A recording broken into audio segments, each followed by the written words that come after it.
si vous voulez l'encourager, envoyez-lui un texto. Elle parle que par texto, elle a la parole assez difficile. Voilà, donc priez pour elle et que Dieu nous soit favorable, qu'il écoute. Autre chose, un message à Sœur Thérèse à l'Assemblée, est arrivé hier, m'a demandé de vous dire ceci.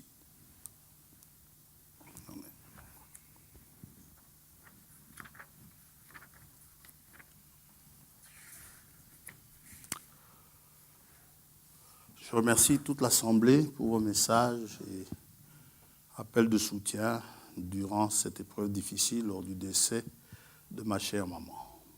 Que Dieu vous bénisse tous abondamment. Voilà.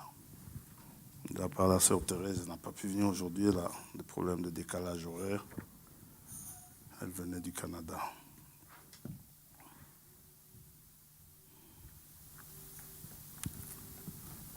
Nous allons prier, nous allons lire dans Luc chapitre 23.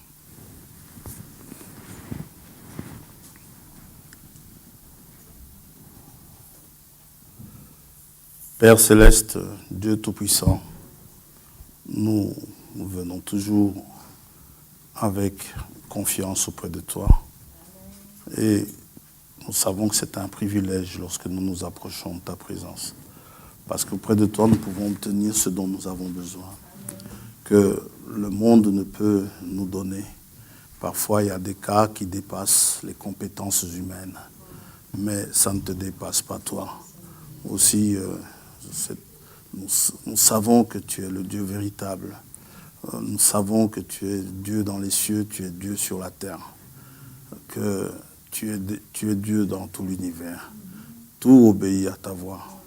Et comme disait ce centenier, si tu dis un mot, tu n'avais pas besoin d'entrer, il n'avait pas besoin que le Seigneur entre chez lui, mais il disait que même de là où il était, le Seigneur, il disait juste un mot et son serviteur aurait été guéri. Et il a cru en cela, et Jésus-Christ a admiré sa foi. Puissions-nous nous approcher de toi également avec cette même foi ce matin, te demandant, Père, du haut de ton trône, de pouvoir poser ton regard sur tous nos nécessiteux, nos sœurs qui sont malades, comme ma sœur Isabelle, comme notre fille Christine, que tu les visites, que tu les bénisses, que tu leur manifestes tes attributs de Jéhovah Rapha. Oh, Dieu, d'autres ont expérimenté cela et l'ont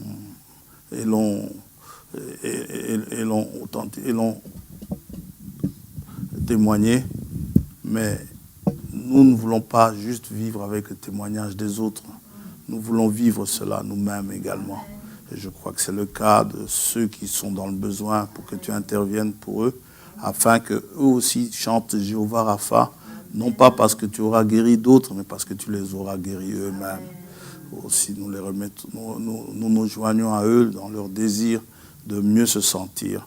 Et nous accordons pour te demander cela. Que tu nous accordes, ô Dieu, non pas parce que nous le méritons, mais tout simplement par ta grâce.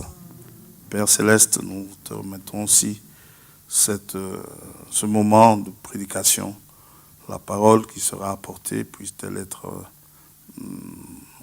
que puisse nous enseigner, qu'elle puisse nous instruire et vraiment que nous puissions également comprendre cela tel que le Saint-Esprit a voulu que nous puissions comprendre. Nous nous attendons à toi et nous nous remettons à toi pour prêcher et pour écouter. Et si nos péchés font obstacle, nous te demandons tout simplement de bien vouloir nous pardonner. Nous comptons sur ta miséricorde et tes compassions qui sont grandes. Et nous te demandons cela au nom de Jésus-Christ, notre Seigneur. Amen. Amen. Nous allons lire dans Luc chapitre 23. C'est là que nous nous sommes quittés il y a 2 semaines.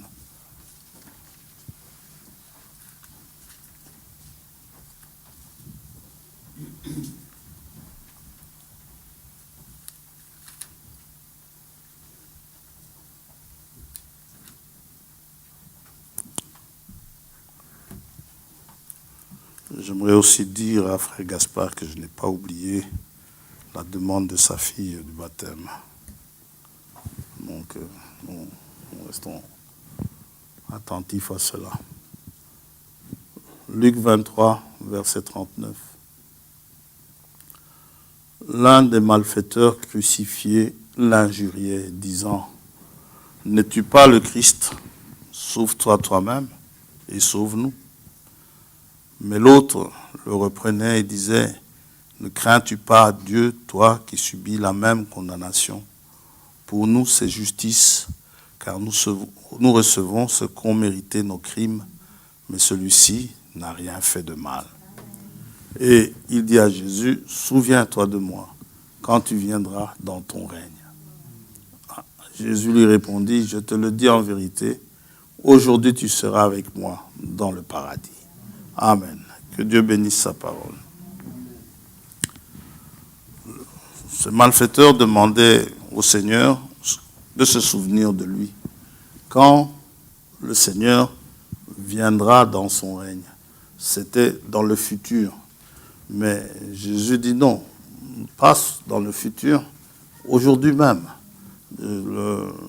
qui se souviendrait de lui et qui serait avec lui dans le paradis. Mais ce que nous voulions ressortir de ce passage, c'est le fait qu'il soit roi. Ça va? Et qu'à ce moment-là de la crucifixion, quoi qu'on ait écrit sur sa croix, ici, le roi des Juifs, n'est-ce pas? Il est roi, mais il ne régnait pas encore, en tout cas à ce moment-là, il ne régnait pas encore dans ce monde. C'est pour ça que le malfaiteur dit, quand tu viendras dans ton règne.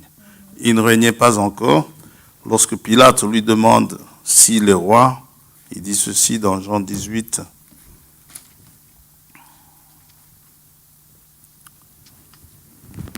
Verset 33.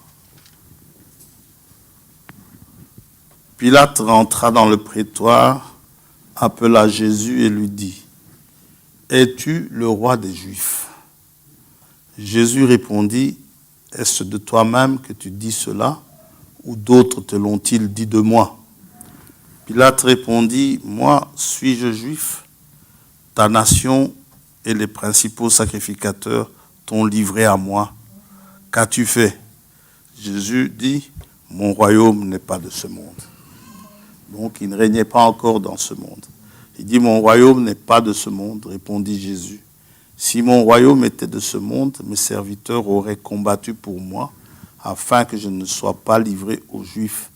Mais maintenant, mon royaume n'est point d'ici-bas. » Pilate lui dit, « Tu es donc roi ?» Jésus répondit, « Tu le dis, je suis roi. Je suis né et je suis venu dans le monde pour rendre témoignage à la vérité. Quiconque est de la vérité, écoute ma voix. » Amen. Et le fait qu'il soit roi, c'est la vérité. Et nous avons cherché à savoir alors quand est-ce qu'il viendrait dans son règne. Cela nous a amené un peu à brûler les étapes. Ce qui fait que nous allons faire une marche arrière un peu aujourd'hui. Mais c'était quand même bénéfique dans la mesure où nous devons savoir que quand un roi devait être établi pour régner, cela était annoncé au son des trompettes. Entre autres, le son de trompette n'annonçait pas que le règne d'un roi. Ça annonce beaucoup de choses. Nous aurons le temps de voir cela. Pour ceux qui ont la brochure, ils peuvent toujours anticiper là où Frère Branham parle de la fête des trompettes. Mais nous allons reculer un peu pour que nous puissions tout mettre bien en place. Dans le psaume 47, nous pouvons lire ceci.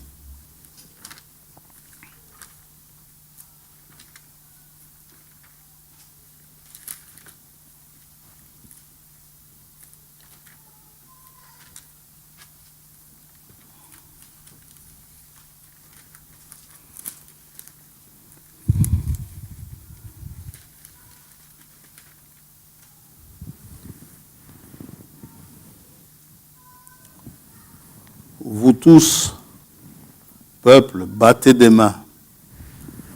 Ça veut dire applaudissez. Poussez vers Dieu des cris de joie. C'est la joie.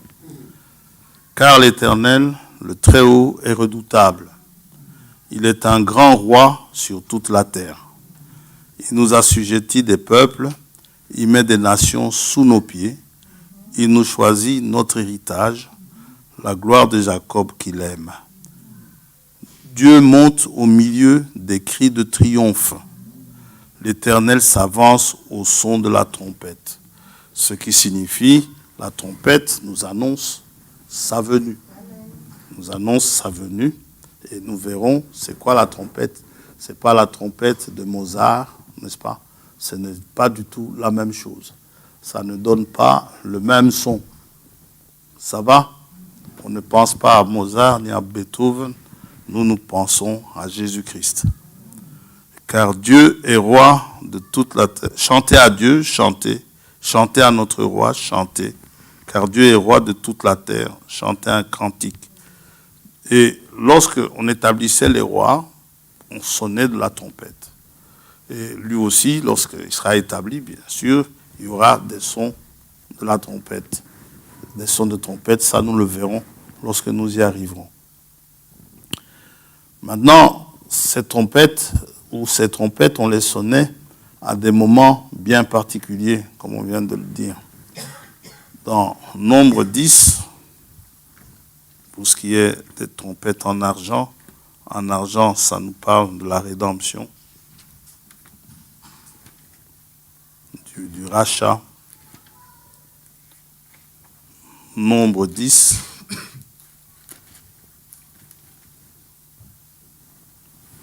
Verset 10. On peut commencer au verset 9. Lorsque dans votre pays, vous irez à la guerre contre l'ennemi qui vous combattra. C'était aussi une raison de sonner des trompettes. Lorsqu'on va à la guerre. Vous sonnerez des trompettes avec éclat. Et vous serez présents au souvenir de l'Éternel, votre Dieu, et vous serez délivrés de vos ennemis. Si on avait lu plus haut, on aurait vu aussi, pour le départ du camp, pour la marche aussi, on sonnait la trompette. Mais tout cela, on verra. Mais ce que je voulais surtout lire, c'est dans vos jours de joie. Il faut savoir que lorsque le roi est établi, vous verrez cela en Angleterre dans quelques jours, il sera établi sur le trône, celui qui remplace Élisabeth, vous verrez cela. Normalement, c'est un jour de joie. Ça va? Alors, dans vos jours de joie, dans vos fêtes et à vos nouvelles lunes, vous sonnerez des trompettes en offrant vos holocaustes et vos sacrifices d'action de grâce. Et elles vous mettront en souvenir devant votre Dieu. Je suis l'Éternel, votre Dieu. Vous savez, David, c'est quelqu'un qui offrait beaucoup de sacrifices. Et il faisait beaucoup d'offrandes volontaires, ces sacrifices d'action de grâce.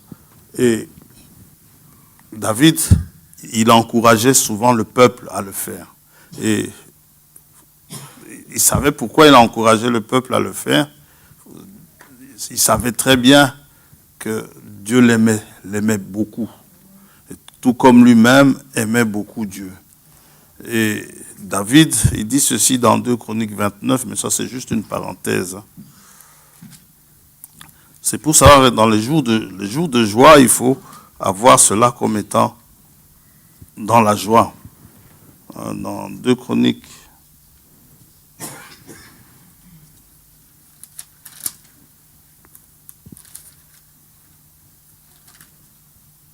C'est pas 29.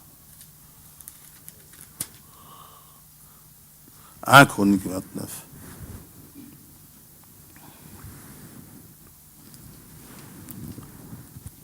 Il encourage le peuple à le faire. Le roi David dit à toute l'assemblée, mon fils Salomon, le seul que Dieu ait choisi, est jeune et d'un âge faible, et l'ouvrage est considérable. Car ce palais n'est pas pour un homme, donc la maison qui venait d'être construite, mais il est pour l'Éternel Dieu. J'ai mis toutes mes forces à préparer pour la maison de mon Dieu, de l'or pour ce qui doit être d'or. Dites amen à ça. De l'argent pour ce qui doit être d'argent, de l'airain pour ce qui doit être d'airain. David, il ne comptait pas. S'il fallait mettre de l'or pour des vases d'or, David, il amenait de l'or, sans compter. De l'airain pour ce qui doit être d'airain, du fer pour ce qui doit être de fer, et du bois pour ce qui doit être de bois, des pierres d'onyx et des pierres à enchâsser, des pierres brillantes et de diverses couleurs, toutes sortes de pierres précieuses et du marbre blanc en quantité. De plus, dans mon attachement pour la maison de mon Dieu, je donne à la maison de mon Dieu l'or et l'argent que je possède en propre, pas l'argent du royaume, pas dans les caisses de l'État. Dites amen à ça. Mais son argent à lui, outre tout ce que j'ai préparé pour la maison du sanctuaire. 3000 talents d'or d'Ophir et 7000 talents d'argent épuré pour en revêtir les parois des bâtiments, l'or pour ce qui doit être d'or et l'argent pour ce qui doit être d'argent, et pour tous les travaux qu'exécuteront les ouvriers. Qui veut encore présenter volontairement aujourd'hui ses offrandes à l'Éternel? Voilà, il pose la question, et les chefs des maisons paternelles, les chefs des tribus d'Israël, les chefs de milliers, de centaines, les intendants du roi, ils vont le faire. Ils firent volontairement des offrandes. Tout ça, c'est là, sous l'encouragement de David. Mais si on revient au jour de joie, ces jours de joie doivent être célébrés et nous, on célèbre la joie, n'est-ce pas, ces jours-là, on célèbre ces jours-là au son des trompettes éclatantes, avec éclat. Paul dit que la trompette ne doit pas donner un son confus. Ça va? Le son doit être clair, il doit être distinct. Ça, nous le verrons, peut-être pas aujourd'hui, mais nous le verrons plus tard. Alors, dans le Lévitique, il nous est parlé, c'est parce que lorsque nous avons lu dans Nombre, chapitre 10, verset 10, la fois passée, nous avons commencé à parler de la fête des trompettes. Et la fête des trompettes, elle est donnée dans le livre de Lévitique. Le Lévitique, ça peut paraître parfois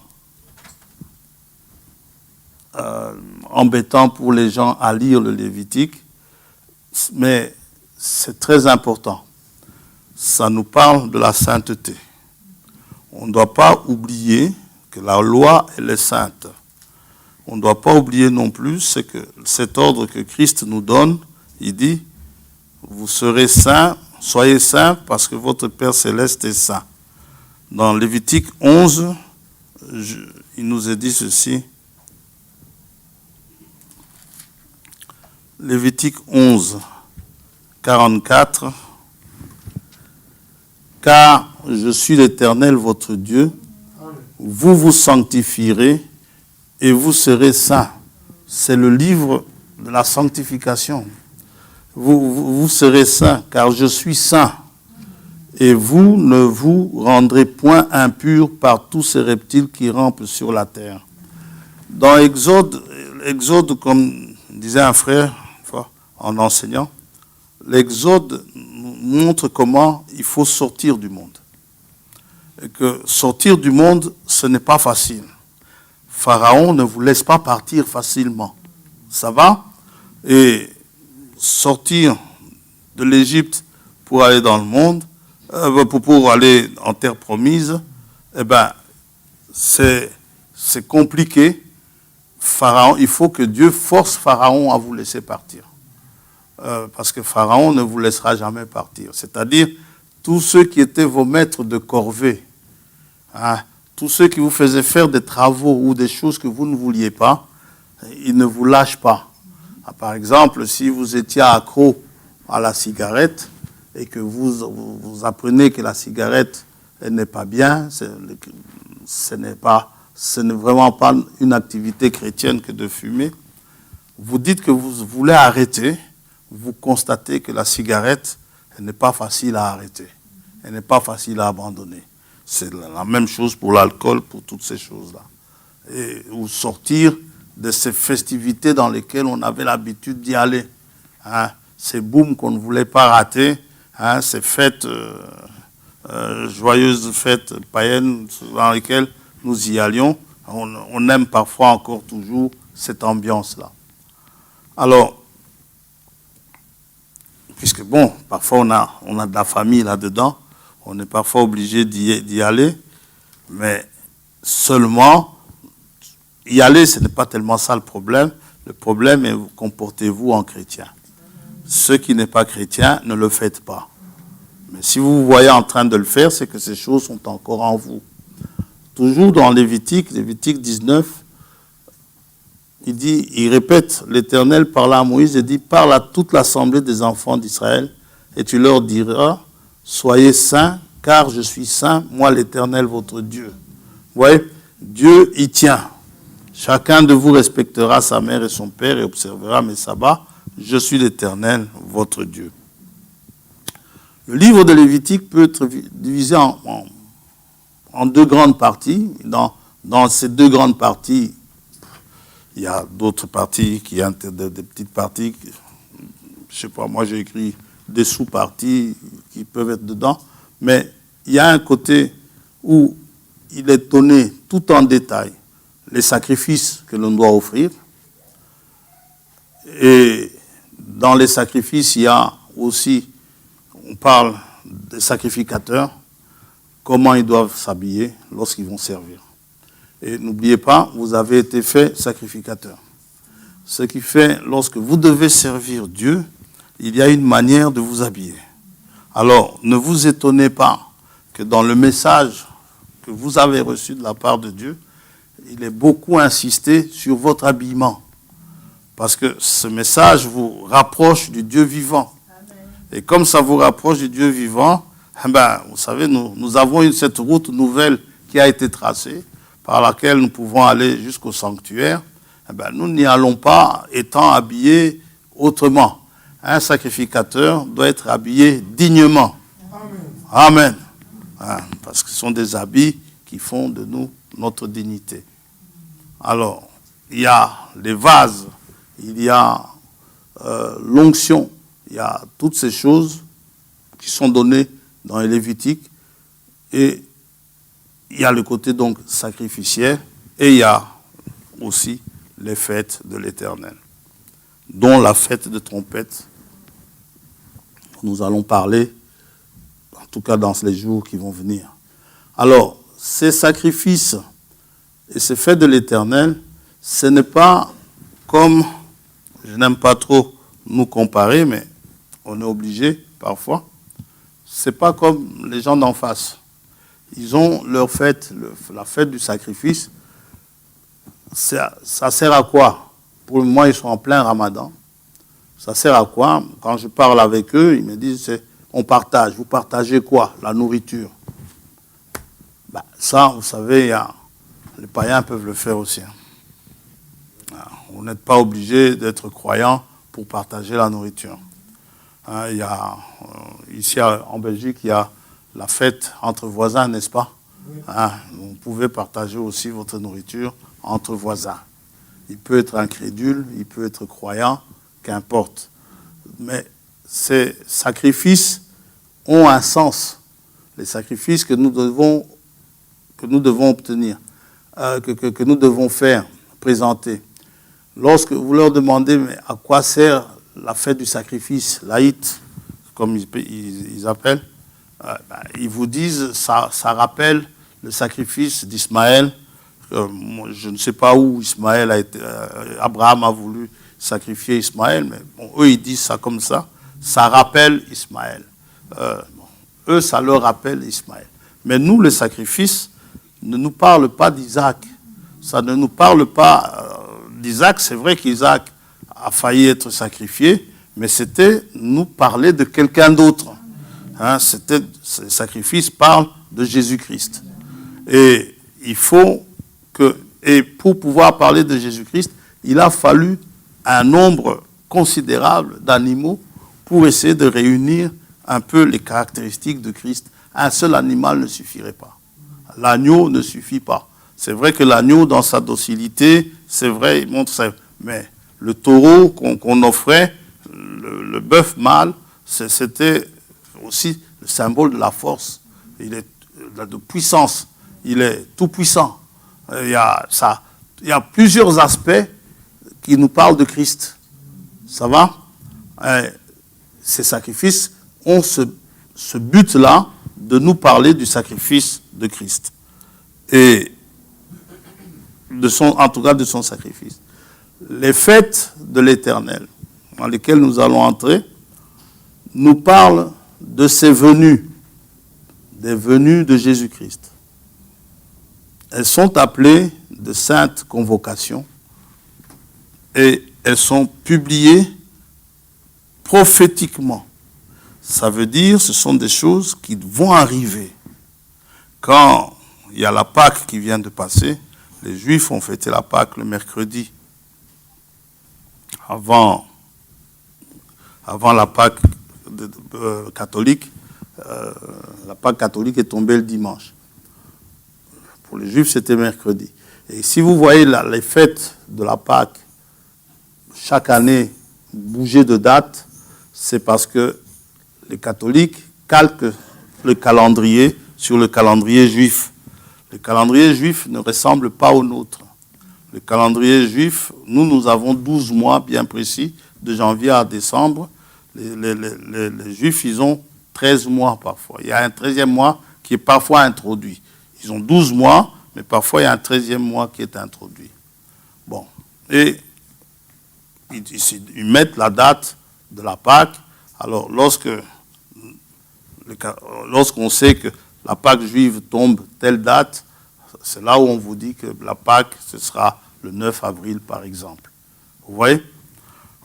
Alors, ces fêtes nous parlent des venues de Christ. Et nous allons lire dans Lévitique 23, c'est dans le Lévitique.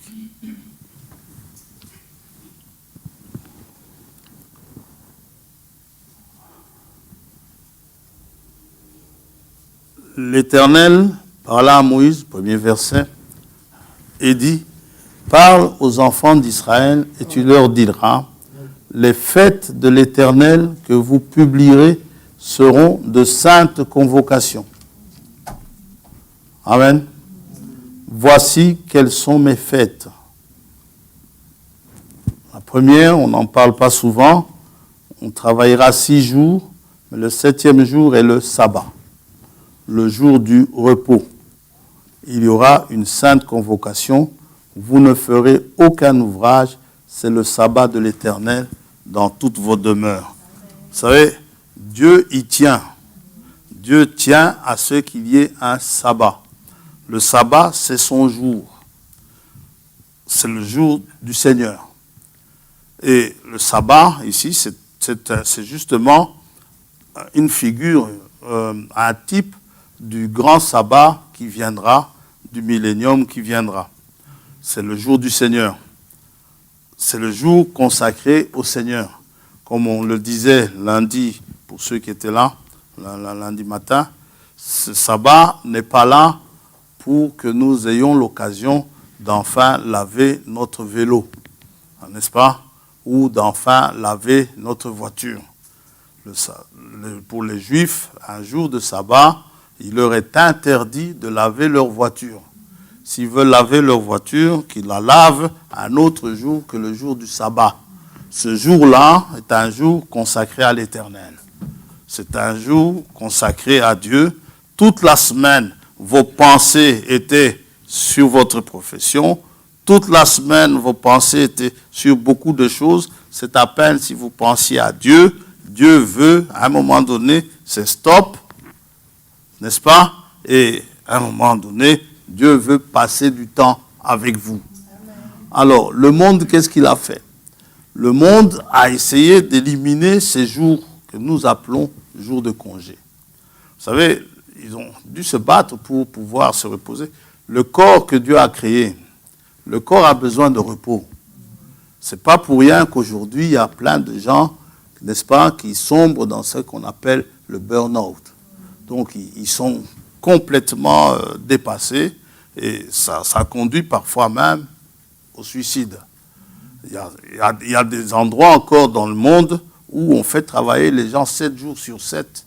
Ce n'est pas bon du tout pour leur santé. Et ce n'est pas bon pour votre santé non plus de travailler 7 jours sur 7. Il faut des jours de congé. Le corps a besoin de congés. Mais ces congés-là, ce n'est pas pour aller dormir, n'est-ce pas, sur une chaise, je ne sais pas moi, c'est une chaise longue, mais c'est pour que vous passiez du temps avec Dieu. Et les Juifs y allaient à la synagogue. Alors, ces jours de congé, quand vous voyez, Dieu peut utiliser qui il veut. Il peut utiliser un Nebuchadnezzar qui n'est pas croyant du tout. D'abord, il peut utiliser Nebuchadnezzar pour punir Israël. Dieu peut utiliser les syndicats pour se battre, pour que vous ayez des congés. Et que quand vous avez des congés, ces congés-là, ce n'est pas pour aller à la pêche. Ces congés-là, c'est pour que vous passiez du temps avec lui. Quand vous voyez les gens se battre pour des congés, c'est pour ça. Et l'histoire de la retraite. En France, nous voyons comment ça bouge. Dieu ne faisait pas travailler les gens au-delà d'un certain âge. Les sacrificateurs, ils travaillaient, ils prenaient leur retraite à un certain âge. Ils commençaient à travailler à un certain âge. Maintenant, la retraite, le monde voudra que vous travaillez jusqu'à 95 ans ou 100 ans. Qu'est-ce que j'en sais, moi, si vous pouvez les avoir. Mais les gens ont tendance à chercher à avoir une retraite assez tôt pour qu'ils puissent en profiter. Mais quand ils ont leur retraite, ils en profitent, qu'est-ce qu'ils font? Ils vont en croisière, ils font autre chose. Non. Quand vous êtes enfin en retraite, c'est le moment de vous consacrer à Dieu. L'excuse du travail n'est plus là. L'excuse du fait que j'ai trop travaillé, j'ai trop bossé, cette excuse-là, c'est dépassé. Maintenant, vous passez le temps avec votre Dieu. Oh, gloire à Dieu. Alors, ça, c'est pour le sabbat, dont vous ne ferez aucun ouvrage. On va y revenir. C'est le sabbat de l'Éternel dans toutes vos demeures.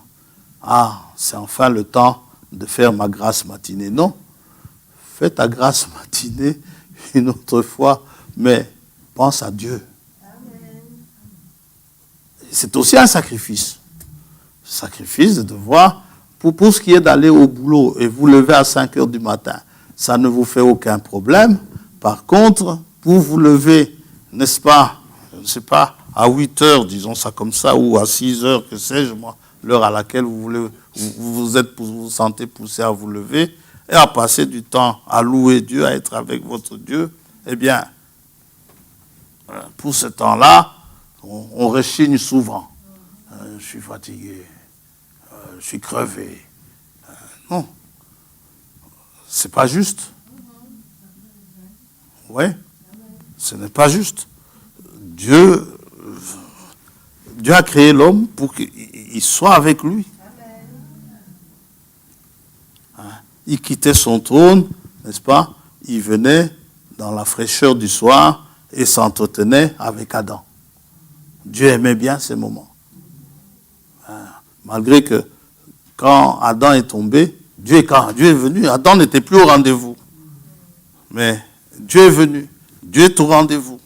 Si vous avez rendez-vous avec Dieu chaque jour à 6 heures du matin, c'est sûr que Dieu viendra chaque jour à 6 heures du matin. Il vient. Vous savez, Simon le pharisien, il a invité Jésus-Christ. Jésus-Christ y est venu. Et ces fêtes devaient être observées. Ils ont été en captivité à Babylone à cause de la non-observation du sabbat. Et ces fêtes devaient être célébrées à Jérusalem, pas ailleurs. Alors, ces plaintes-là, vous, ça va pour vous, vous avez facile, hein, vous habitez à Bruxelles, moi j'habite Luxembourg, moi j'ai difficile. Non. Si Dieu dit à Bruxelles, c'est à Bruxelles. Je ne parle pas de l'Assemblée ici. Hein. Si je parle de Bruxelles, c'est pour que nous comprenions. Ouais. Donc, Dieu dit à Jérusalem. Il y en a qui habitaient au fin fond d'Israël, là-bas. Eh ben, Dieu dit c'est à Jérusalem. Et c'est à Jérusalem que vous devez les célébrer. Voici les fêtes de l'Éternel, les saintes convocations que vous publierez à leur temps fixé. Dieu a fixé le temps. Ça tombe toujours à la même date. Ça va? Chez les Juifs, ça tombe toujours, la Pâque tombe toujours le 14 Nissan.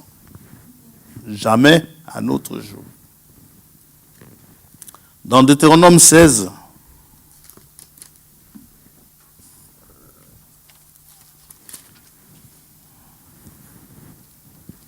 il dit ceci. Et vous devez aller à Jérusalem, célébrer cela à Jérusalem, et les fêtes étaient au nombre de 7, si on ne compte pas le sabbat. C'était au nombre de 7. Et il y a 3 périodes de célébration. On va lire ça. Verset 16, Deutéronome 16, verset 16. 3 fois par année,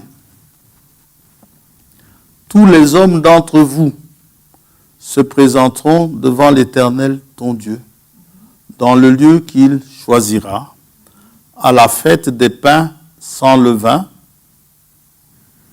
à la fête des semaines et à la fête des tabernacles. On ne paraîtra point devant l'Éternel les mains vides. Alors, écoutez bien, lisons bien ce verset 17. Chacun donnera ce qu'il pourra, selon les bénédictions que l'Éternel, ton Dieu, lui aura accordées. C'est très important. Selon ce que Dieu t'aura béni. Dites amen à ça. Et Dieu bénit. Vous savez, quand on a commencé cette assemblée, il y avait la sous-assemblée d'Anvers, si je peux dire. Il y avait la sous-assemblée de Bruxelles, il y avait la sous-assemblée il y en a qui venaient d'ailleurs. À cette époque-là, ils venaient chaque dimanche en train à l'Assemblée. Et ceux de Bruxelles, chaque mercredi soir, chaque vendredi soir, en tram à l'Assemblée. Ceux d'ailleurs, s'ils étaient loin, ils venaient en train. Et Dieu a richement béni. Dieu a richement béni. Aujourd'hui, ceux qui venaient en tram viennent aujourd'hui en voiture. Ceux qui venaient en train viennent en voiture. Ils n'avaient pas de boulot, ils ont trouvé du boulot.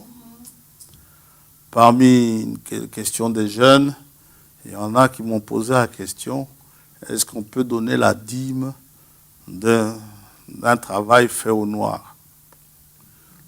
Le problème de la dîme reste un problème entre vous et Dieu. Ce n'est pas à moi de vous dire, votre travail est au noir. Vous commettez quel péché en faisant un travail au noir? Je n'en vois pas. Tout ce que vous faites, vous essayez de survivre en travaillant. Maintenant, si on ne veut pas vous donner un permis de travail, qu'est-ce que vous voulez? Vous devez vivre. Si c'est votre revenu, apportez vos revenus. C'est que Dieu, qui est au-dessus des lois de la Belgique, Dieu a pourvu d'un travail pour vous, pour que vous ne mouriez pas de faim. Ça va? Maintenant, si ce travail au noir, il s'agit d'aller braquer une banque, ça, ne le faites pas. Ça va? Et ça, n'apportez surtout pas la dîme de ça. On ne vous demande pas d'aller braquer ou d'aller faire quelque chose d'illicite. Non, tu peux le dire tout haut. Tu dis quoi? Ah, les prostituées. Moi, je sais que dans la Bible, il y a une femme, je crois que c'était la sœur de Lazare, qui a acheté un parfum. Et avec ce parfum, et de l'huile d'onction, elle a oint les pieds du Seigneur.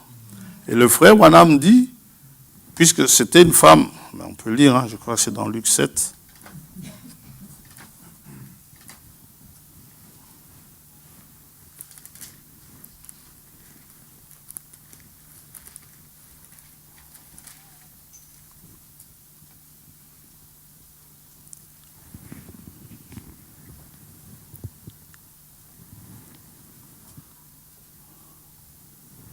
Verset 37, « Et voici une femme pécheresse qui se trouvait dans la ville, ayant su qu'il était à table dans la maison du pharisien, apporta un vase d'albâtre plein de parfums et se tint derrière aux pieds de Jésus.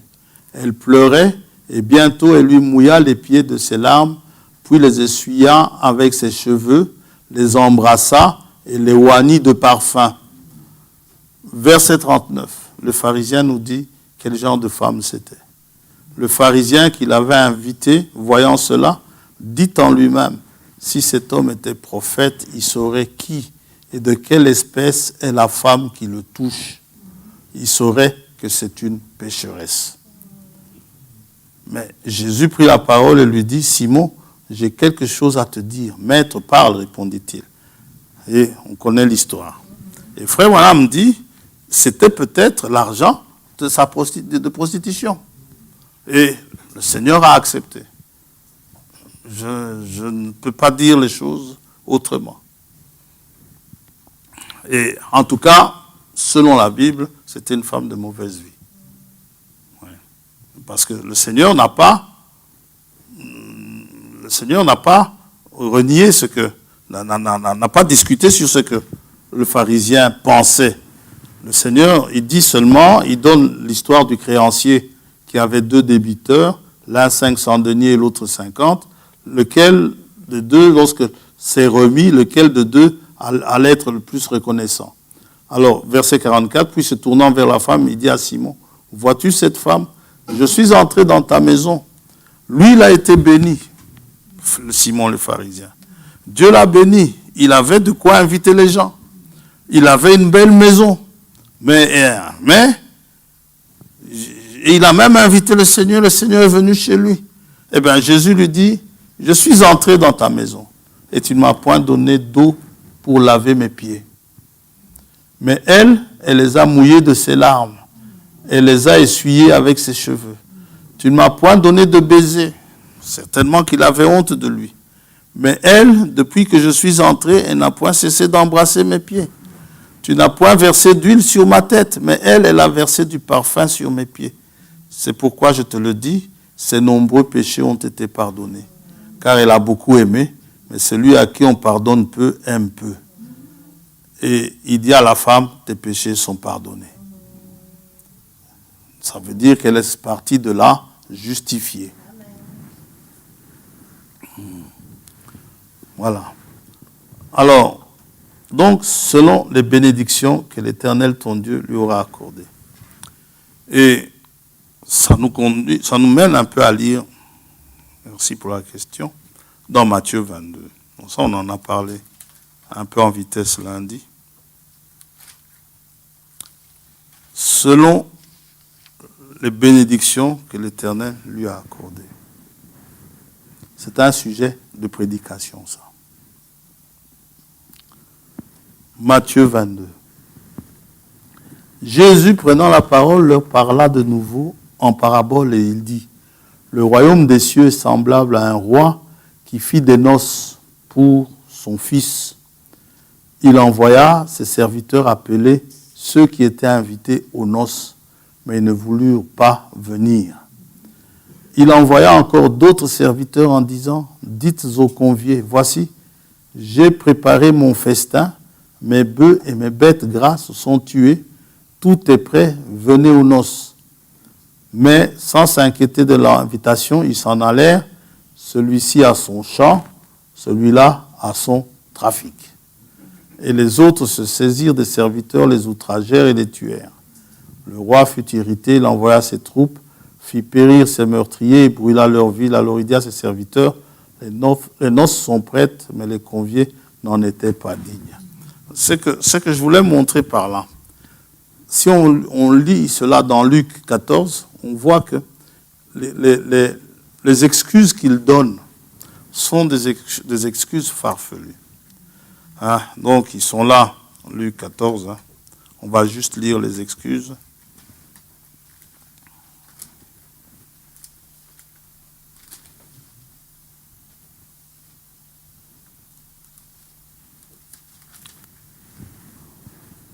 Verset 18.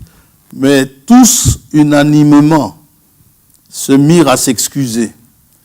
Le premier lui dit, j'ai acheté un champ. C'est quoi ça? C'est pas une bénédiction, ça? Oui? Dieu l'a béni. J'ai acheté un champ. C'est pas donné à tout le monde d'acheter un champ. Mais lui, il a acheté un champ. Gloire à Dieu. Et je suis obligé d'aller le voir. Excuse-moi, je te prie. Un autre dit, j'ai acheté 5 paires de bœufs. C'est pas une bénédiction, ça? Et je vais les essayer. Excuse-moi, je te prie. Un autre dit, je viens de me marier. Ce n'est pas une bénédiction, ça? Et c'est pourquoi je ne puis aller. Oui? Et on peut aller plus loin. Dieu vous bénit de beaucoup de choses. Des richesses, de biens, de santé. Amen. Vous savez, je n'ai rien fait pour naître avec 2 jambes normales. Quand j'étais enfant, avec mes jambes, je jouais au football. Je courais, je sautais, j'ai fait un peu d'athlétisme parce que j'avais mes jambes. J'avais mes bras. J'avais mes yeux. Mais tout le monde n'a pas ce privilège-là. Lorsqu'on se rend compte qu'on a ce privilège-là, d'avoir une bonne santé, il faut rendre grâce à Dieu. C'est la grâce de Dieu. Quand vous lisez l'histoire de certains sportifs, il y en a un, il est décédé celui-là, c'était un qui faisait la moto, et il s'est retrouvé complètement paralysé des 4 membres. Les bras et les jambes. Et on le poussait sur une chaise roulante. Et il lui a été demandé un jour par un journaliste, est-ce que vous ne regrettez pas d'avoir fait ce sport? Il a dit non. Mais seulement quand je vais au parc, lorsqu'on me promène au parc et que je vois un papa jouer avec ses enfants, je trouve ça chouette. Cette phrase ne m'a jamais quitté. Ce qui fait, ayant eu des enfants, ayant joué avec eux, ayant fait des promenades avec eux, j'ai pu réaliser, quand il a dit ça, quelle est la grâce que j'ai eue. Et quand vous pouvez le faire, réalisez la grâce que vous avez. Quand vous pouvez jouer avec vos enfants, et non seulement avec vos enfants, même jusqu'à vos petits-enfants, vous jouez avec eux, vous pouvez courir avec eux, c'est merveilleux. Il y a de ces gens qui perdent leur locomotion, qui perdent leur mobilité.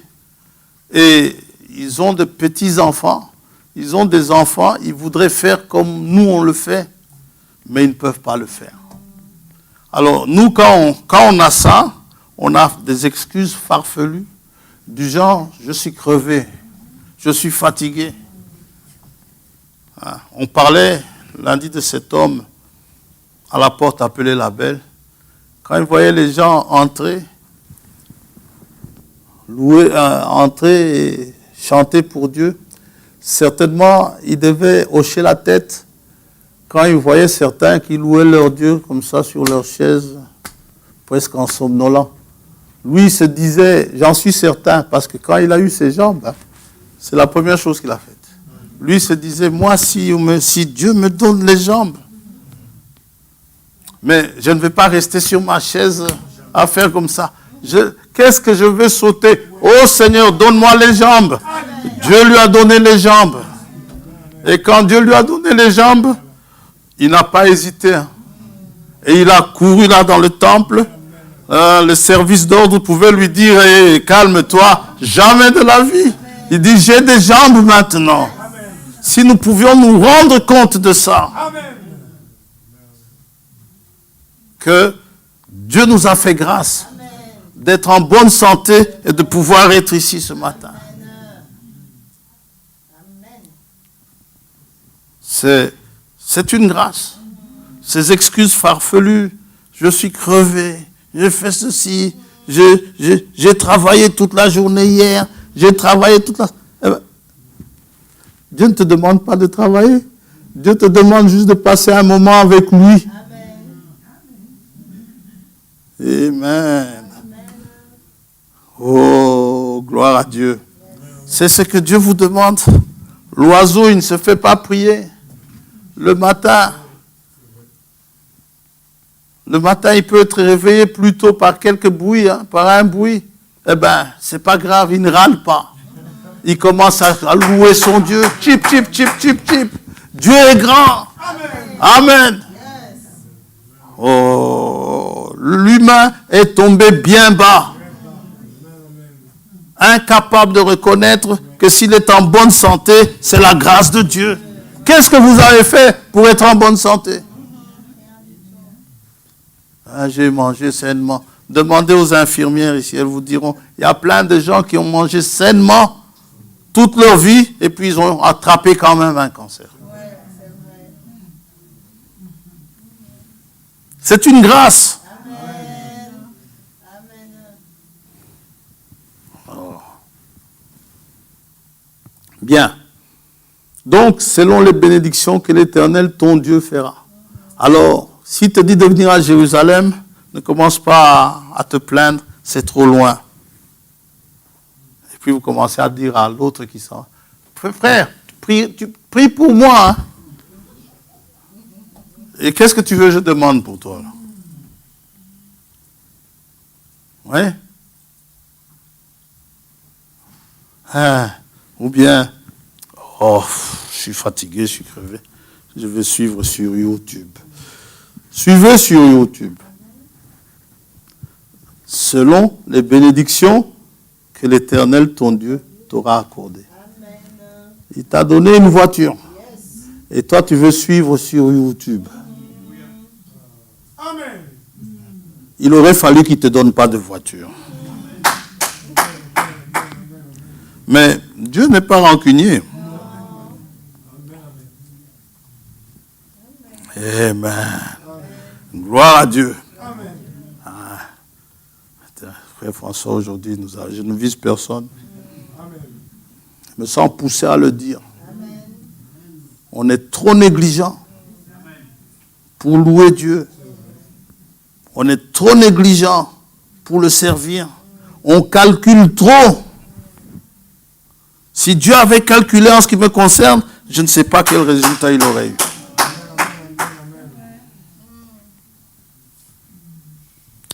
David dit, donnez sans compter. Amen. Dieu regarde et dit, j'ai trouvé David homme selon mon cœur. Amen. Amen. Donc, au premier, il doit venir 3 fois par an. 3 fois par année.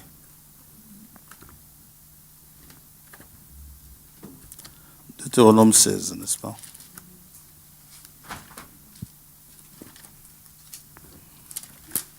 Je me sens bien maintenant que je l'ai dit. Amen.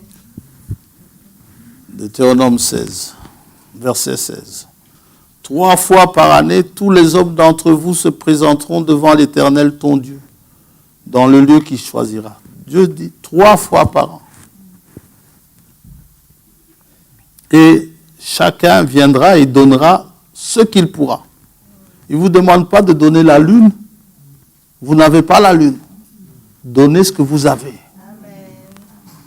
Si vous n'avez que 1 euro, ben donnez votre euro. Ce n'est pas un problème. Il ne faut pas suivre ces faux ouins de la fin là, qui disent ne venez pas avec des petits billets. Il faut venir avec des gros billets. Ce sont des charlatans. Venez avec ce que vous avez. Amen. Pour la maison de l'Éternel. Je parle des offrandes, je ne parle pas des dîmes. Les dîmes, ça, c'est fixé. Les offrandes, c'est pour la maison de l'Éternel. Au premier mois, donc le 14 du premier mois, il y a la fête des pains sans levain. En fait, c'est juste dans le langage qui est dit pain sans levain, mais il y a 3 fêtes qui sont regroupées quasi ensemble. Il y a la fête des pains sans levain qui commence le lendemain de la Pâque, n'est-ce pas? Il y a la Pâque et il y a la fête des prémices. Ça durait 1 semaine dans Lévitique 23.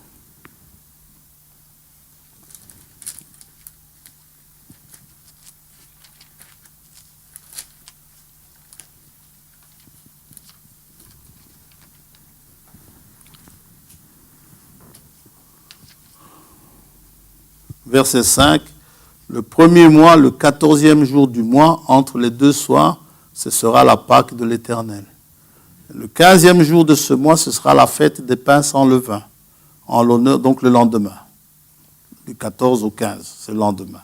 Vous mangerez pendant 7 jours, pendant 1 semaine, des pains sans levain. Le premier jour, vous aurez une sainte convocation, vous ne ferez aucune œuvre servile. C'est le jour d'adoration. Vous offrirez à l'Éternel pendant 7 jours des sacrifices consumés par le feu. Le 7e jour, il y aura une sainte convocation. Vous ne ferez aucune œuvre servile. Amen. Alors, ça, c'est la première fois où ils partent. Donc, au mois de janvier. On dit ça comme ça, au premier mois. Deuxième fois, ils doivent aller à Jérusalem. C'est 50 jours plus tard. 7 sabbats plus tard, n'est-ce pas? Le lendemain du 7e sabbat, vous célébrerez la fête, verset 15.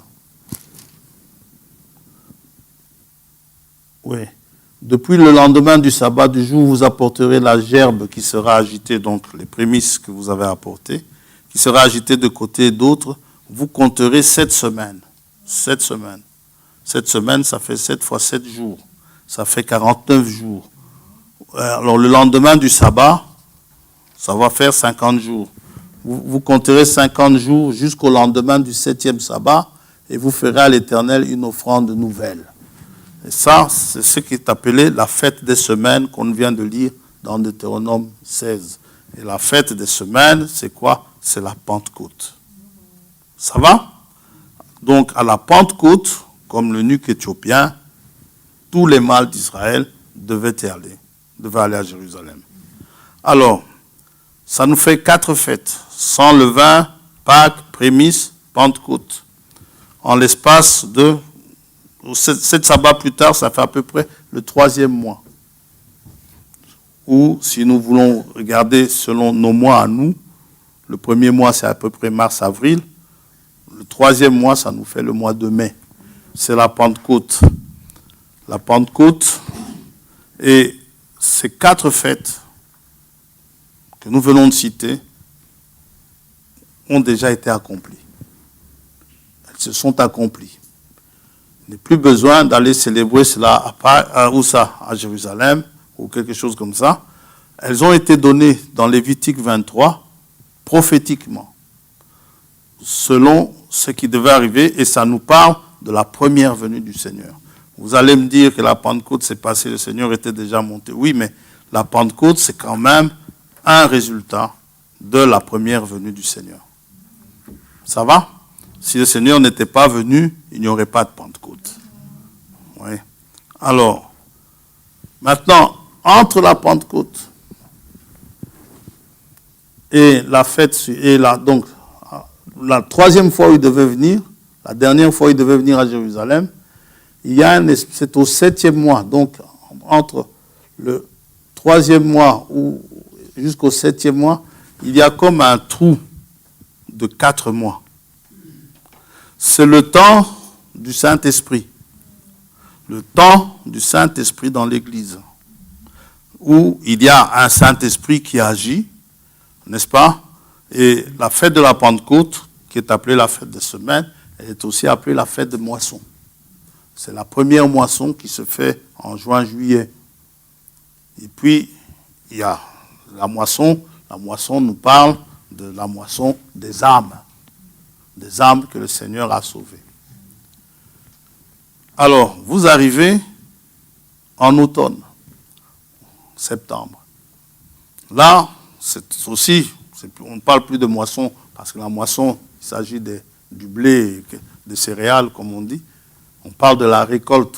C'est là où vous avez les fruits que vous récoltez, les pommes, les poires, tout ce que vous voulez, les olives et ainsi de suite. Et là, il devait aussi venir et se regrouper sous le nom de la fête des tabernacles. Jean 7. Frère François, mais tout ça. Oui, mais tout ça, vous devez savoir que Jésus-Christ, le Fils de Dieu, a assisté à toutes les fêtes pendant son temps terrestre. Ça va? Il y a été, et c'est comme ça d'ailleurs que l'on sait que son ministère a fait tel nombre d'années, en calculant le nombre de Pâques qu'il a mangé. Ou le nombre de tabernacles, si vous voulez, on parle plus de la fête de Pâques. Surtout dans l'évangile de Jean. Jean, chapitre 7. Après cela, Jésus parcourait la Galilée, car il ne voulait pas séjourner en Judée parce que les Juifs cherchaient à le faire mourir. Or, la fête des Juifs, la fête des tabernacles était proche. Et ses frères lui dirent, pars d'ici et va en Judée afin que tes disciples voient aussi les œuvres que tu fais. Bon, il ira à la fête. Il y est allé. Et cette fête nous est donnée dans Lévitique 23. Ça nous parle de sa seconde venue. Quand Jésus viendra, sous le vocable, sous le nom de la fête des tabernacles, nous devons savoir qu'il y a 3 fêtes. Il y a la fête des trompettes. C'est là que je voulais en arriver. La fête des trompettes.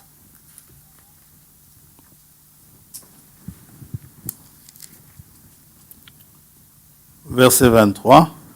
L'Éternel parla à Moïse et dit, parle aux enfants d'Israël et dit, le 7e mois, le premier jour du mois, donc le 7e mois, septembre, vous aurez un jour de repos, publié au son des trompettes, et une sainte convocation.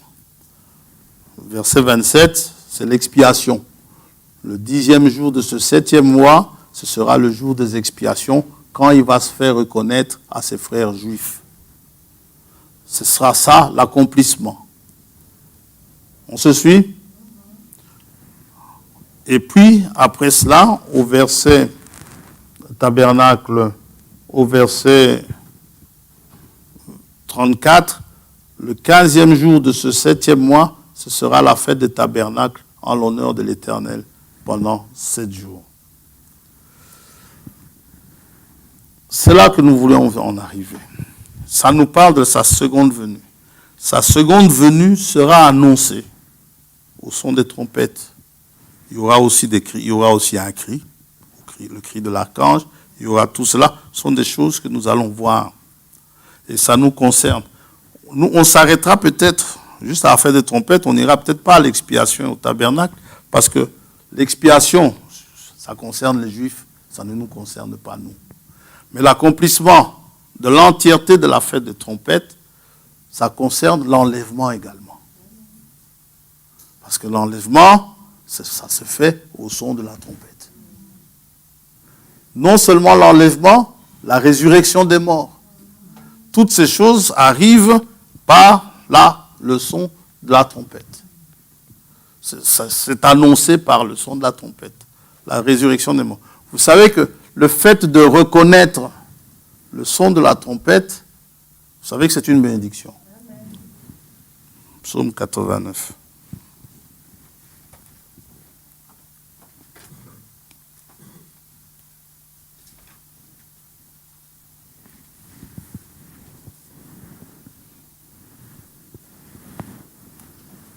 Verset 14. Ton bras est puissant, ta main forte, ta droite est levée. La justice et l'équité sont la base de ton trône. La bonté et la fidélité sont devant ta face. Heureux le peuple, béni soit le peuple, qui connaît le son de la trompette. Il marche à la clarté de ta face. Il ne marche pas dans les ténèbres. Il marche à la clarté de la face de l'Éternel, ô Éternel. Pourquoi? Parce que le son de la trompette les guide. Ils en connaissent, comme dit Frère Wanam dans la fête de trompette, ils en connaissent la partition. Ils savent interpréter ce qui est joué. Si c'est un appel à la guerre, eh bien, ils y vont. Ils vont à la guerre. Paul dit, 1 Corinthiens 14, 8, il dit, si la trompette donne un son confus, qui va se préparer à la guerre? Or, on a une guerre à mener. On a une guerre contre les dominations. Pas contre la chair et le sang, mais contre la domination, les autorités, et ainsi de suite. On a une guerre à mener. Et la trompette, Frère Wanam nous dit, c'est l'évangile. Oui. Et grâce à l'évangile, nous marchons dans la lumière. Nous marchons dans la lumière de ces jours. Lorsqu'un combat se présente, nous nous préparons à ce combat. 1 Corinthiens 14. C'est très important.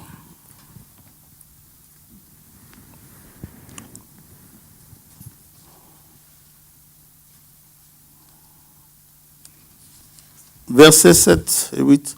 Si les objets inanimés qui rendent un son comme une flûte ou une harpe ne rendent pas des sons distincts, comment reconnaîtra-t-on ce qui est joué sur la flûte ou sur la harpe? Et si la trompette rend un son confus, qui se préparera au combat? Paul, de quel combat s'agit-il? Il s'agit du combat de la foi. Amen. Et si nous connaissons le son, eh bien, nous sommes heureux. Nous sommes préparés au combat. Amen. Et Paul dit, en ce qui me concerne, quand il est arrivé à la fin de sa course, Paul dit, j'ai combattu le bon combat. Et alors, il dit, j'ai gardé la foi.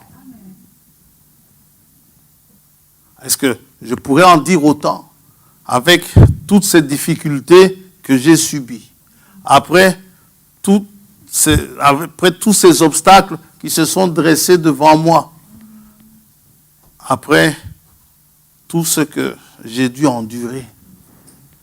Est-ce que bientôt, au bout de ma route, ai-je gardé la foi? Ce sont tous des combats qu'on a livrés. On a dû livrer des combats contre les médisances. Dites amen à ça. Contre les calomnies. On a dû livrer des combats contre des ennemis, des adversaires de tout genre. Et chacun a des combats à livrer. Il n'y a personne qui arrivera là-bas sans combat. Nous tous, nous aurons à combattre. Nous tous, on aura été victimes de médisance. Mais nous tous, on aura été nous-mêmes aussi acteurs de médisance. Nous tous, on aura fait ces choses, mais ce sont des combats. Des combats du genre, faut arrêter de faire telle chose, faut arrêter de dire certaines choses, faut arrêter ceci ou cela, mais on n'arrive pas à arrêter, on a besoin d'une délivrance totale. Et à ce moment-là, ce n'est plus nous-mêmes qui combattons, c'est Christ qui combat pour nous. Et justement, c'est lui qui sonne de la trompette. C'est lui qui, lorsqu'il parle à l'assemblée, il parle avec une voix comme au son de la trompette. Et il nous dit ce qui est bien de faire, ce qui n'est pas bien de faire. Et c'est lui qui dit à Jean, pour chaque église, à celui qui vaincra. Voici la récompense. À celui qui vaincra, voici la récompense. Et c'est aussi avec cette même voix, comme au son de la trompette, qui dit à Jean, monte ici. C'est avec cette voix-là que vous monterez. Encore faudra-t-il reconnaître que c'est la trompette de Dieu. Qu'est-ce que je connais le plus? La trompette des hommes, ça c'est Beethoven. Ou bien Mozart, quand ça joue, celui qui aime la musique classique, vous le voyez, il est transporté. Il n'est plus là. Il ferme les yeux, et lui, il écoute son Mozart. Mais nous fermons les yeux quand nous écoutons notre Seigneur à nous. Sa parole, mais elle raffermit le cœur. Sa parole, mais dans mes deuils, dans mes douleurs, elle me console. Sa parole, quand je suis fatigué, elle m'encourage. Paul dit, quand vous êtes affligés, consolez-vous par ces paroles. Quand je suis justement dans cette affliction, oh, que nous ne soyons pas affligés comme ceux qui n'ont point d'espérance. Et ces fêtes, ces saintes convocations, plutôt, sont appelées fêtes aussi. Pourquoi? Dieu ne veut pas. Il ne veut pas, il n'a pas ce désir-là, il n'a pas du tout envie que notre vie spirituelle soit un fardeau. Et puis il y a certaines personnes pour qui vivre la vie de chrétien, c'est vraiment lourd. Alors ils sont là avec plein de regrets. Ah, si je n'étais pas chrétien. Alors il regarde après Marc, son voisin. Ah, Marc, il a de la chance. Ah, il est bien. Vous venez à l'assemblée, vous voyez Marc en train de laver sa voiture en sifflotant, hein, et puis il dit, j'organise, il dit, ah voisin, bonjour voisin, ah, j'organise un barbecue tantôt, tu viens, hein, et un barbecue tantôt et vous avez Sainte-Seine. Ouais. Vous n'avez pas le temps d'aller à son barbecue. Ah, et puis vous partez à... Il a de la chance. Ou bien quand vous venez, ça m'arrive souvent d'en croiser le dimanche. Vous voyez un groupe de cyclistes, ils font du vélo. C'est le jour où il faut faire du vélo le dimanche matin. Moi, je dois venir à l'assemblée. Eux, ils sont là, ils ont l'air de s'amuser. Alors, il y a des moments où Satan essaie de vous faire penser, ah, eux, ils sont bien, hein. Ils n'ont pas un dimanche où ils doivent absolument aller à l'assemblée. Si je n'y vais pas, il y a frère Albert qui viendra m'enquiquiner. Il me dit, frère, qu'est-ce qui se passe? Ouais. Non, il faut que ça soit une vraie fête. Oh, cette petite fille qui rentrait de l'église en chantonnant. Elle revenait de l'assemblée. Elle sautillait de joie. Elle chantait. Alors, ce vieil incrédule qui la voit arriver, qui la voit passer, dit, pourquoi es-tu si contente? Elle dit, je viens de l'assemblée. Oh, comment ça, tu viens de l'assemblée? Et tu crois en ces choses-là, toi? Je dis, yes, sure, c'est vrai que j'y crois. Est-ce que tu crois en l'histoire de Jonas? Elle dit, oui, j'y crois. Je crois de tout le monde. Mais comment est-ce que... D'abord, il avait posé une autre question, mais il y a longtemps que j'ai lu ça, j'ai plus lu ça. C'était quelque chose où il s'agissait de Paul, ou il dit, ça, je ne sais pas, mais je demanderai à Paul quand j'arriverai là-bas. Et ça, je demanderai à mon frère quand j'arriverai là-bas. Mais, et Jonas, tu crois vraiment que Jonas était dans le ventre du poisson? Je crois de tout mon cœur. Et si jamais Jonas n'est pas parti du bon côté, dit alors toi tu vas lui demander si l'histoire est bonne, si l'histoire est vraie ou pas. Ah oui, ou tu es du bon côté, ou tu ne l'es pas. Mais soyez heureux d'être chrétien. Ne soyez pas tristes. Jésus demande à Cléopas et à l'autre, mais pourquoi êtes-vous si triste? Pourquoi ils ont perdu une partie de la partition musicale? Là où la musique disait, le Fils de l'homme devait souffrir ces choses. Ils avaient perdu ça. Mais celui qui connaît ces choses, il est heureux. Il est heureux. Christ est mort pour moi. Il est ressuscité. Il est assis à la droite de la majesté divine. Cette partition, nous devons la connaître. L'évangile, c'est ça la trompette aujourd'hui. Et nous devons en connaître le son. Et le son ne doit pas être confus. L'évangile, quand il est apporté, il doit être clair. Amen. Il doit être bien clair. Il doit être net. Il n'y a pas de petits compromis. Il n'y en a pas. Quand c'est mal, c'est mal. Dites amen à ça. Quand c'est bien, c'est bien. Quand le pantalon est mauvais, il est mauvais. Quand la jupe est mauvaise, elle est mauvaise. Dites amen à ça. Quand la blouse est mauvaise, elle est mauvaise. Ne donnez pas d'excuses. Amen. Et l'évangile donne sa musique. Et cette musique, elle est bien. Mais vous savez, c'était un son merveilleux pour les esclaves. Au temps de jubilé. C'est au son de la trompette qu'on annonçait leur liberté. Frère William dit, la trompette vient et leur dit, tu n'as plus besoin de travailler là, dans la tranchée, là, tu n'as plus besoin. Rentre. Il dit, mais je suis esclave, qui m'a racheté? Rentre. Est-ce que c'est mon oncle qui m'a racheté? Ton oncle n'a rien fait pour toi. Rentre seulement. C'est la pure grâce de Dieu. Il dit, vous n'avez plus besoin de faire ça. Christ vous a racheté. Vous êtes libre. Satan n'a plus d'emprise sur vous. Mais pour cela, il faut le comprendre. Il faut comprendre cette trompette qui sonne, qui proclame votre liberté. Dans Galates, il est dit, vous avez été appelés pour la liberté.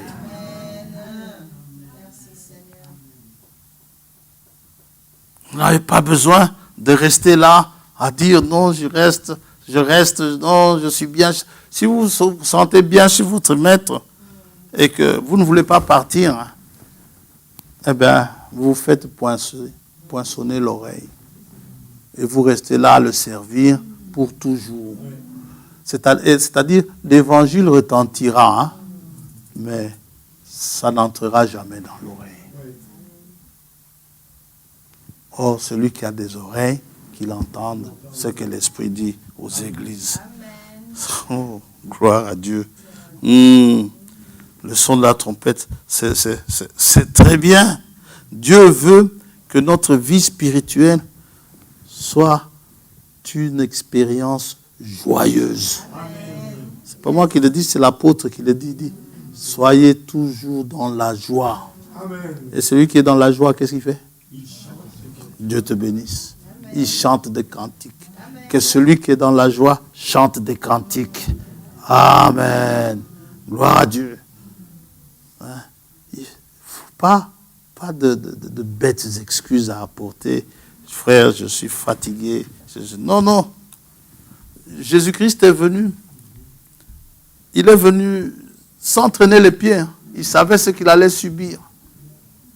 Mais il le faisait parce qu'il nous aime.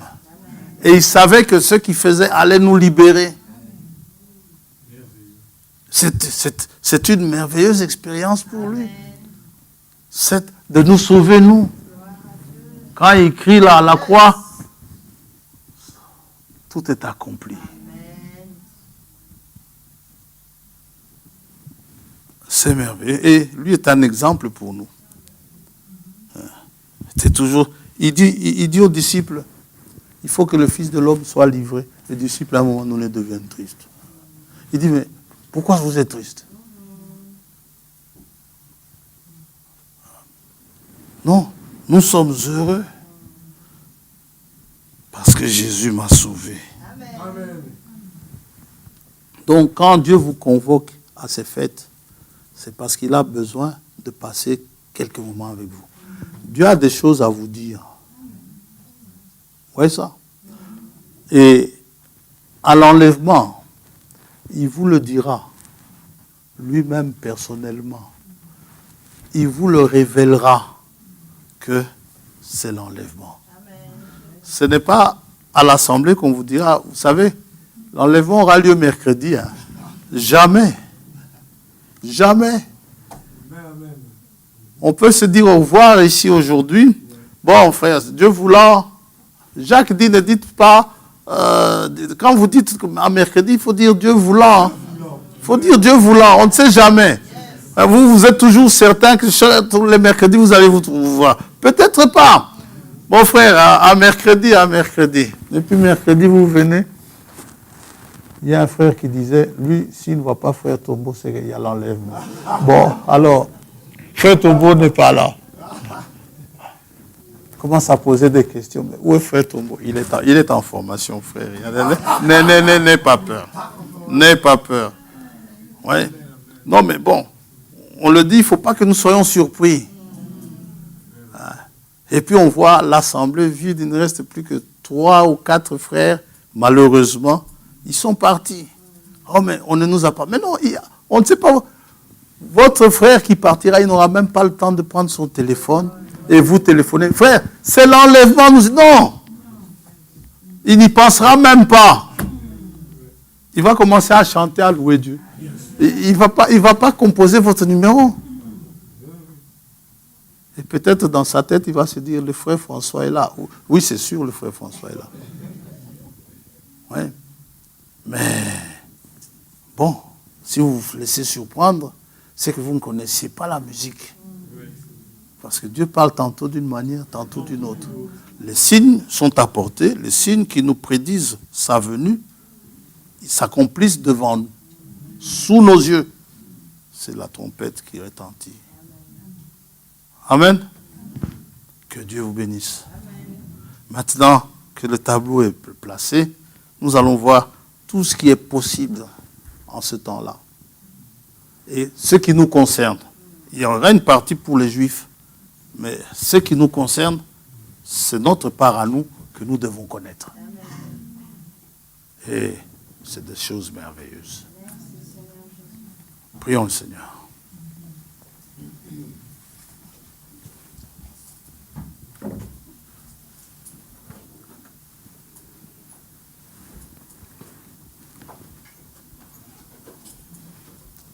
Prions. Oh, nous voulons apprendre ce solfège divin, ce langage de la trompette.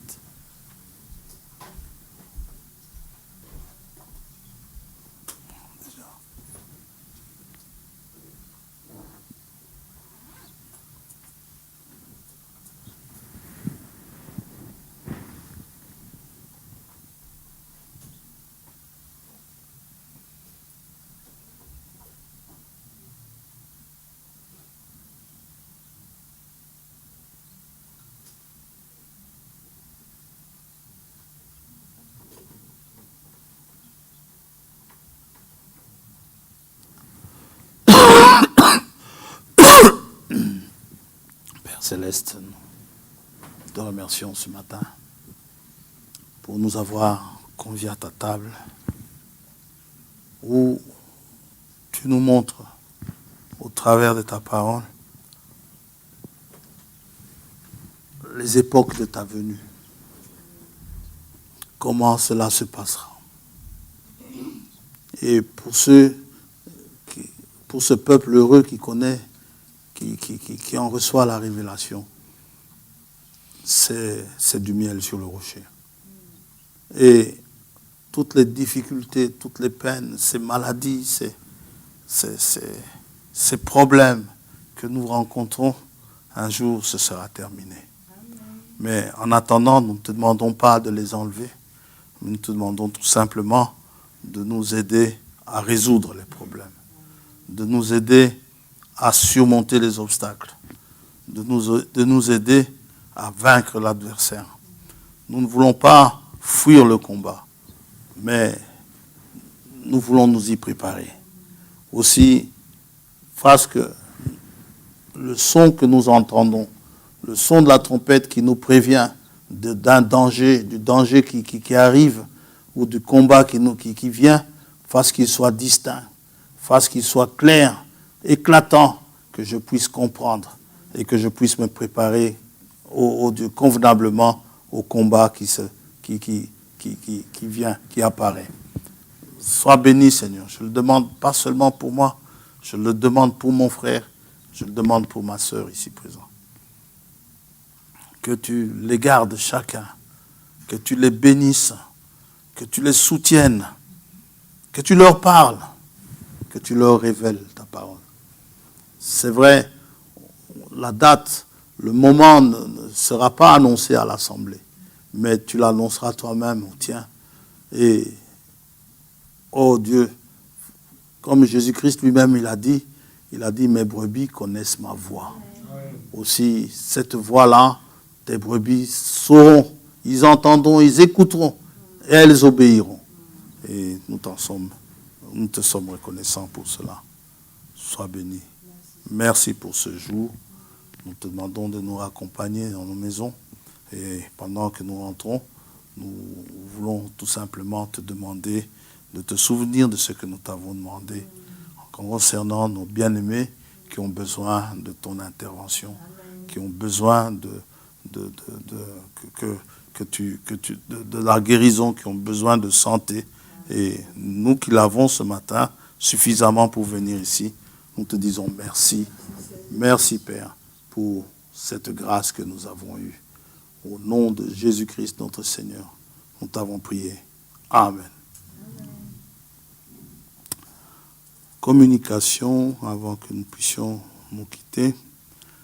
Réunion des jeunes.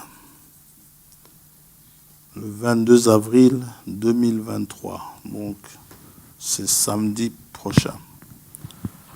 La date a été choisie par la majorité des jeunes suite à l'enquête réalisée auprès d'eux en ligne. Pour rappel, cette réunion concerne les plus de 18 ans. Nous aimerions également avoir du feedback, du retour par rapport à la première réunion, ce qu'il faut garder, ce qu'il faut enlever, les choses à améliorer. Chacun peut donner son feedback directement aux organisateurs ou de manière anonyme dans la boîte mise à cet effet près des escaliers. N'hésitez pas à y mettre de nouvelles questions si vous en avez. Les organisateurs.